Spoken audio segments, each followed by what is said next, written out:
Chapter 16. Hope is alive. There was silence around the world as the message from the Illumined Ones sank in.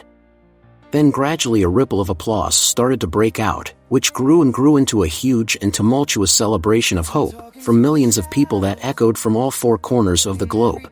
The team were also applauding when they suddenly noticed Storyteller slumped forward on the lounge, and they quickly rushed over to him. "Give him some air, and some time to recover," said a worried Zotan, "as he will be exhausted from all that channeling." Lotus handed him some water, and was relieved to see him take a sip, while he gave her a weary smile saying, "Thank you, I will be alright in a moment." Gradually color came back into his face, and once again he looked like his old self, as he said, "Well, do you have any questions?" Game Changer was the first to jump in, saying with amazement in his voice, "I can't believe what I have just seen. The Illumined Ones do actually exist, don't they? Because I know that they were talking through you." Storyteller laughed. "Of course they exist. You don't think I've been making up a story, do you?" And they all joined in with his laughter, loving his sense of humor. "No, I didn't mean that. It's just that I could really sense them being here with us when they were relaying their words through you," he replied, still very excitedly. Lotus then said, with her usual air of wisdom, "Their message is so powerful and yet full of love. They were definitely words that came from a higher source of understanding than ours." Fempower then asked Storyteller, Zotan said that you were channeling. Is this something that we can all learn to do? "You already do it. Everyone does." he replied. Yet most are unaware of what they are doing.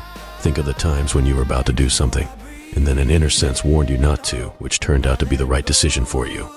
We often tune into our higher self unknowingly, especially when we are deep in thought or being creative, and it is then that we tap into the supreme intelligence of the all.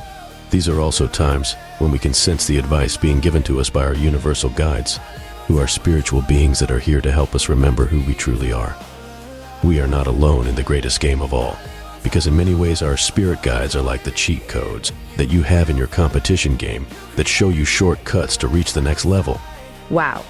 Exclaimed Fempower. It is amazing how both games appear to be so similar. Amazing.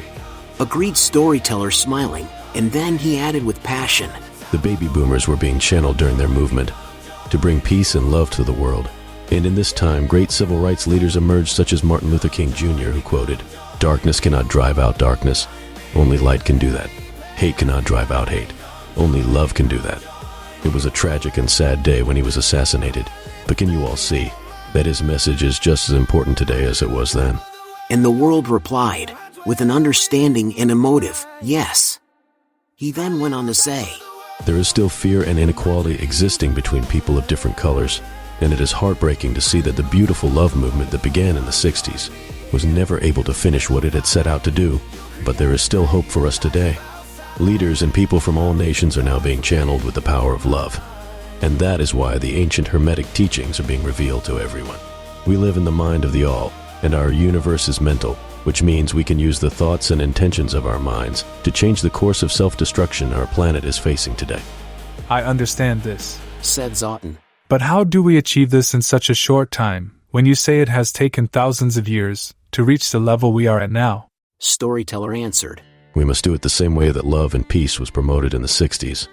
Our vibrations need to be lifted by the creativity and inspiration of music and art, theater and cinema, books and powerful speeches of great emotion, delivered by established and new leaders who are driven by love.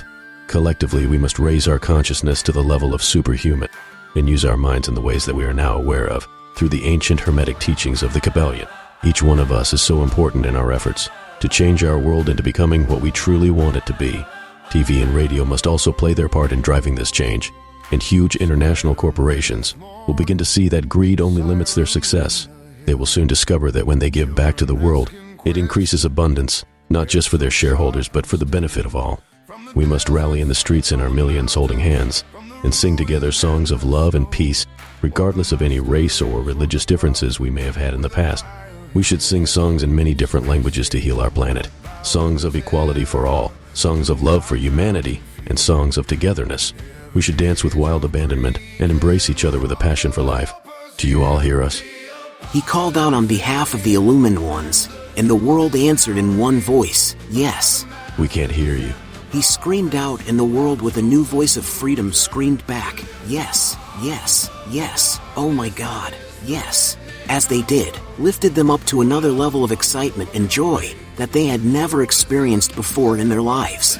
I couldn't hear you. Let's sing it one more time. Storyteller called out with overflowing happiness, and they all did, raising their voices so high that they could hear each other in every place in the world. The illumined ones all then agreed that hope for the survival of the planet was alive and well.